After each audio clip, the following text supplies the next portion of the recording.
अब इस विरह को उसने जब देखा, इस दुख को, तो वो सह नहीं पाई, रोने लगी कि ये कैसे हो गया। आज का दिन हम दोनों का नियम है कि 4 बजे उठकर ध्यान भजन सिमरन करना, और आज अगर ये भजन के लिए नहीं उठ रहे तो क्या हुआ होगा। और जब देखा और मालूम पड़ा कि उनके पति ने अपने प्राण त्याग दिए हैं तो रोने लगी। फिर सोचने लगे कि अगर अभी इसी समय जाकर परिवार में सबको बता दूंगी तो सब आ जाएंगे, सब रोना रोएंगे, और मेरा जो नियम है कि ध्यान भजन सिमरन करना, तो उस नियम नागा हो जाएगा, नियम में मेरी खलती हो जाएगी, और खंडन होने के बाद मैं अपने प्रभु की भक्ति नहीं कर पाऊंगी।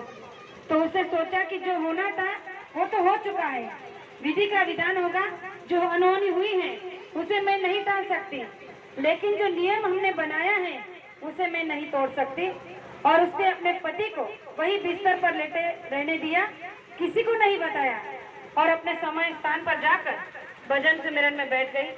तो उस दिन उसने 2.5 घंटा भजन किया, क्योंकि उसके अंदर की विरह, उसका तड़प, उसकी पतिव्रता की जो भक्ति थी, उसी के बल पर वो परम पिता परमात्मा को कोस रही थी और उनसे विनती दरखास्त कर रही थी कि ये तुमने क्या कर दिया। हम तो केवल तुम्हारे आदेश की पालना कर रहे थे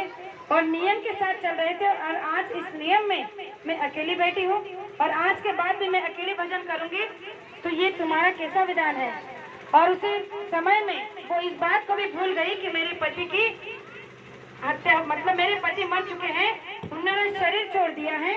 बस अपने विरह में बैठी रही, उसे पता भी नहीं चला कि वो 2.5 घंटे से बैठी है। जब उसे होश आया और आंखें खोलकर देखती है तो उसके पति के हाथ में चाय की प्याली है। बहनों, जब उसने देखा कि आप उसके पति के हाथ में चाय की प्याली है, तो उसने जब उन्हें देखा तो आश्चर्यचकित हो गई, रोने लगी, गिड़गिड़ाने लगी मालिक के सामने कि आप कितने दयालु हो, आपकी कितनी बड़ी भक्ति है, आपकी भक्ति में कितनी बड़ी ताकत और शक्ति है कि आपने एक मरे हुए इंसान को जिंदा कर दिया।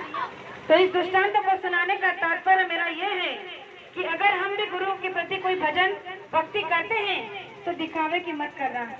आप अगर 1 घंटा नहीं बैठ सकते तो ठीक है, आधा घंटा बैठो, लेकिन ऐसे लगन के साथ बैठो, ऐसी शक्ति के साथ बैठो कि गुरु को अपने लिए